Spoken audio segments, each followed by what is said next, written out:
Ah,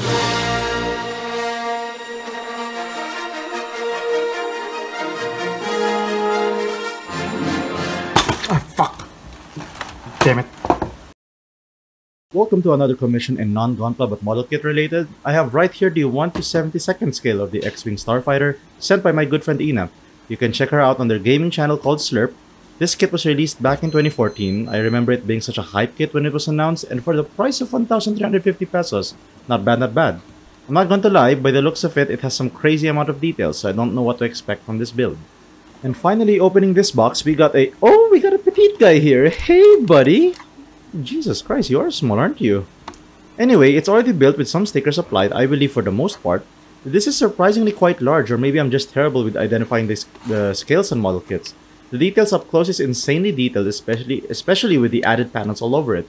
The stickers applied did add a nice touch of asymmetry. Oh my god, the back thrusters is such a clusterfuck. Holy shit. We got a decent base stand here, and this is perhaps my favorite. I always loved Bandai for going the extra mile to create this detailed pilot, so this should be fun to paint.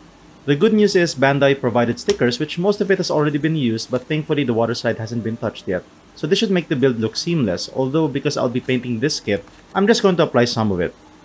Oh my god, they even have decals for the R2 unit. Help me. Checking the instruction manual, it's pretty decent with a top view shot of the X-Wing and a simple black backdrop, but what's crazy here is the amount of runners included, and guess what? There's only 6 runners in this, so I'm going to assume disassembling this won't be as difficult as I thought. This is also my first time painting ships and whatnot, so this should be a different experience. Domdoro build. Whee! With all that said and done, I gave the color scheme that 80s aesthetic vibe based on the person's preference, or perhaps I've known the person for quite a while and I'm just going off with her preferred colors. Without any decals, the build only comes in 2 colors, predominantly the light gray parts and a couple of maroon pieces. This kit is begging to be splashed with colors. Yes, that's what I meant. There were a couple of missing parts throughout the build because it was explained from my friend, and I quote, "You know how it is when your niece or nephew visits you?"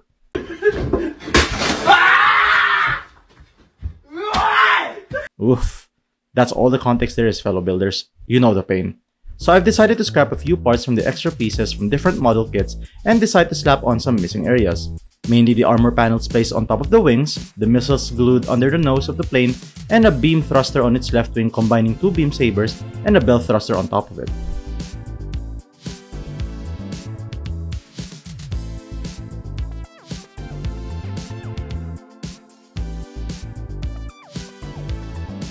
For weathering, I used a black soft pastel and just scrape off a few to create that powdery substance to help give the kit a little dirt as if it just came from battle.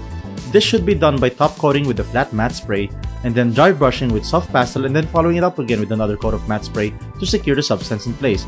This also prevents from scraping off the elements as the coating acts as a shield to avoid further damage.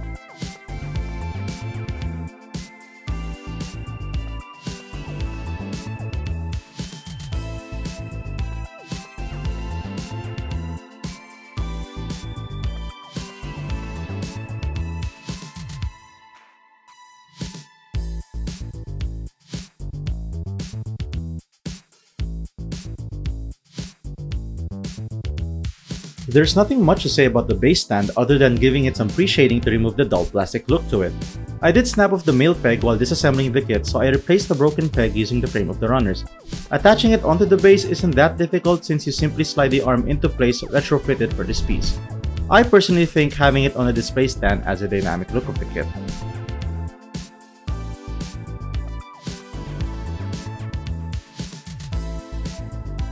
Of course, if you prefer not having it on flight mode, Bandai included open hatch pieces and landing gears should you choose to display it on the ground. They're quite hectic having to replace the pieces every now and then, so you'll have to pick your preferred display of the kit.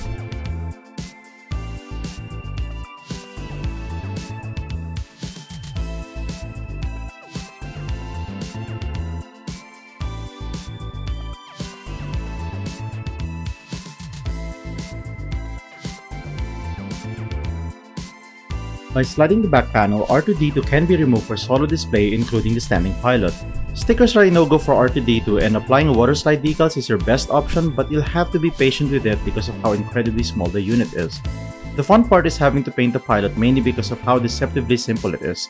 Originally, it didn't have a standing base, so I just cut off a square-shaped piece of plastic for it to stand on. So what are my thoughts about this kit?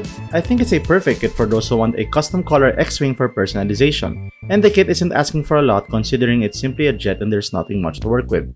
However, if you're looking to paint tiny details or if you're itching for a kit with crazy amount of details, this kit might be for you because there are a lot of exposed parts begging to be painted on. In my 13 years of building, I've never owned a vehicle type model kit mainly because I'm not a fan of static figures, but this one changed my mind quite a bit and maybe I'd love to get my hands on the Millennium Falcon someday.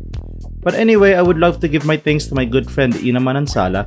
You can catch her on Slurp Gaming channel on Facebook for your gaming viewing pleasure. And also thank you for watching this video and I'm looking forward to more builds. Build safe, stay safe, see ya!